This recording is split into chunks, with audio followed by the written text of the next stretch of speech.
Welcome to our channel. In today's video, we'll introduce you to another 5 mysterious discoveries that keep scientists awake at night. They fear embracing realities that would compel humanity to deny everything it has learned about our past. They shouldn't exist because they don't fit into the era they were supposedly created in. These mysterious findings lead us into the realm of archaeology, known as forbidden.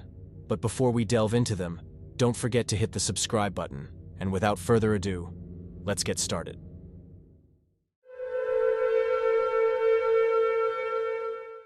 While some archaeological finds and shocking artifacts from ancient times are known only within the narrowest circles of mystery enthusiasts, others are literally known to the whole world. The so-called London Hammer falls into the latter category. The artifact that has become one of the greatest arguments for those who believe that history did not unfold exactly as contemporary science thinks. The remarkable history of this discovery began to be written in the 1930s. Local resident Max Hahn, along with his wife, was walking along the Red Creek River near the town of London, Texas, when the couple noticed a peculiar piece of rock with a piece of wood protruding from it, and as a curiosity, they took this discovery home. The story continues 10 years later. Their son, George, breaks open the stone and discovers a metal hammerhead inside. Over time, archaeologists learn about it, and the peculiar tool trapped in stone ends up in a museum. Is it truly a discovery that could turn our understanding of ancient history upside down, as some scientists claim? A whole range of people engage in the examination of the found hammer. It turns out that the rock in which the hammer was trapped is at least 445 million years old, significantly older than, for example, dinosaurs. Is this evidence of a completely different oldest history of our planet, as believed by American creationist Karl Bove, for example? Many experts doubt it and have also noticed that the hammer, with its shape and overall appearance, bears a significant resemblance to tools manufactured in the USA at the end of the 19th century, and they argue that the stone around the hammer was formed by gradual deposition and hardening of limestone sediments over a period of several decades. The problem with this claim is that, according to initial measurements, the hammer itself is more than 400 million years old, and that part of the wooden handle began to transform into coal, which requires a much longer time. The process of forming coal from wood can take thousands to millions of years, especially in natural processes that lead to the formation of coal from organic materials. Chemical analysis has also yielded interesting results.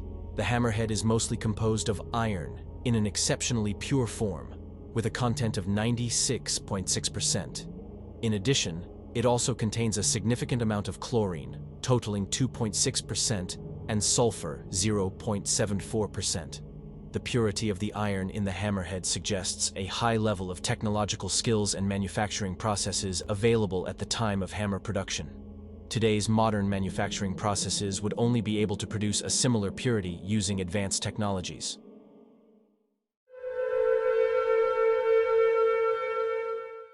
In the late 1970s, an amateur treasure hunter comes to Colombian professor Jaime Gutierrez and carefully unpacks an object he found in some ancient ruins on the territory of Colombia. The scientist attentively examines a disc made of black lyddite stone with a hole in the center, on which peculiar images are engraved, and initially he's unsure what to make of it. Eventually he buys it, taking the risk that it might be a forgery, and quickly begins studying it. To his amazement, he discovers that the images on one side clearly depict the evolution of an amphibian from tadpole to frog, while on the other side, the evolution of a human fetus is depicted, from sperm through conception to birth. At the edge of the disc is a serpent, which is a symbol of fertility in many cultures. Gutierrez is shocked. Does he truly hold in his hands evidence that some ancient cultures possessed knowledge that modern civilization gained only through microscopes? A few years later, the famous Swiss mystery writer and author, Erich von Däniken, learns about the so-called genetic disc from Gutierrez himself, and subsequently publishes it in his work, God's Strategy. Since then, endless discussions have been held about how old the disc is, and whether it truly captures the origin of life. While many mystery enthusiasts point to analyses, suggesting it was created 12,000 years ago, skeptics argue that the conclusions of those analyses were not scientifically argued and published, significantly reducing their credibility. One thing is certain: no one can say which culture could have produced such a disc. Could it have been some ancient civilization that, as Eric von Daniken believes, had knowledge from extraterrestrials?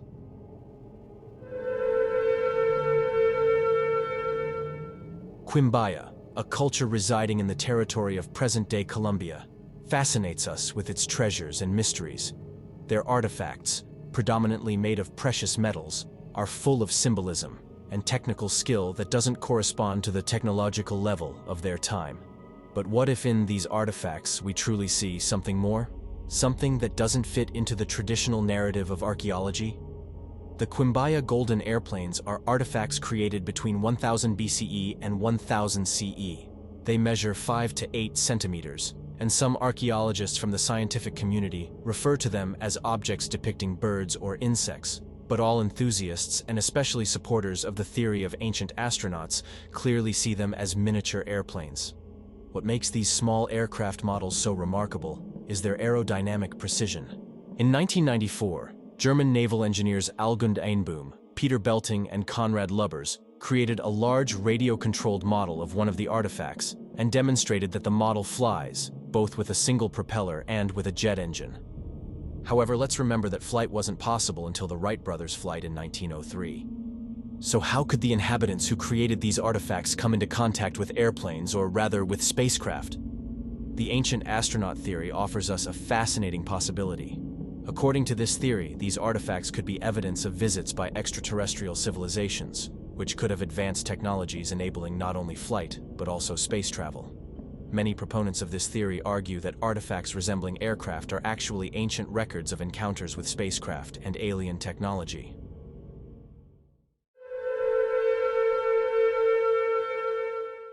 The Minoan civilization that inhabited the Greek island of Crete in ancient times is one of the most interesting things that can be studied in the field of mystery.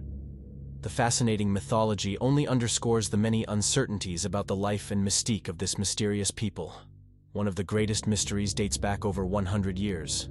At the turn of the 19th and 20th centuries, extensive archaeological exploration of the island began. While the famous Knossos Palace is uncovered in the north, Italian archaeologist Luigi Pernier explores the area around the town of Phaistos in the south. During his work, among other things, he discovers a peculiar round object, which turns out to be a nearly 4,000-year-old disc made of baked clay. What's more, the 15-centimeter diameter disc is covered with a total of 241 marks, made up of 45 unique symbols. The strange pictographic script has yet to be deciphered by anyone. What could be inscribed on this extraordinary artifact? In this case as well, many compare the disc to phonograph records because the marks are recorded in an unusual spiral track. Among the first to investigate the discovery is British archaeologist and discoverer of the Knossos Palace, Arthur Evans, who comes up with a theory that the disc is inscribed with a hymn to the goddess of the earth. However, later examinations do not confirm anything of the sort, and more hypotheses emerge. Could it possibly be a text proving that the ancient Minoans were in contact with an extraterrestrial civilization? Such a theory is also proposed. Similarly, speculation arises again that it could simply be a hoax. Some researchers believe that the arrangement of the symbols has no order or meaning, and may have been created by Luigi Pernier himself. Will someone finally be able to decipher these symbols? Or are the skeptics right?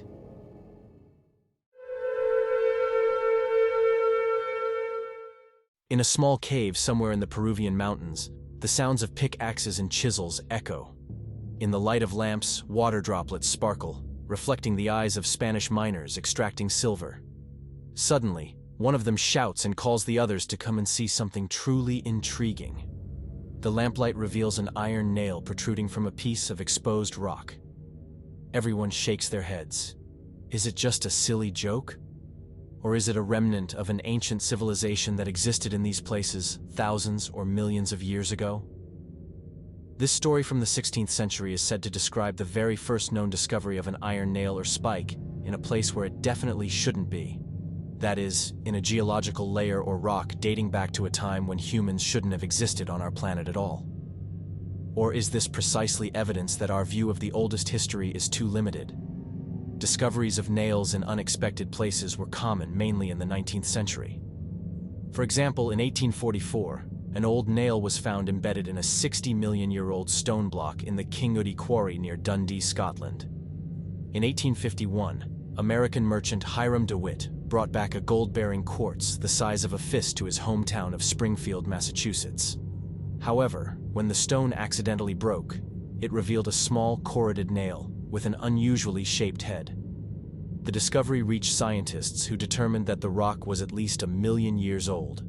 And for the third time, in the Chinese mountain of Mazong, in a piece of rock millions of years old, a strange iron screw was found in the second half of the 19th century. What connects all these cases is one thing: the absence of explanations and a lack of evidence, which today makes them nothing more than unreliable legends. Could someone be sweeping evidence of these findings under the rug, as conspiracy theorists suggest? So, this was part 2 of the Forbidden Archaeology video series. Soon you can look forward to the next video, in which we will introduce you to another 5 mysterious discoveries that should not exist. That's all from us for today. If you're interested in videos filled with mysterious mysteries, dark stories, legends, or monsters, and you crave more, subscribe to our channel so you won't miss any new videos.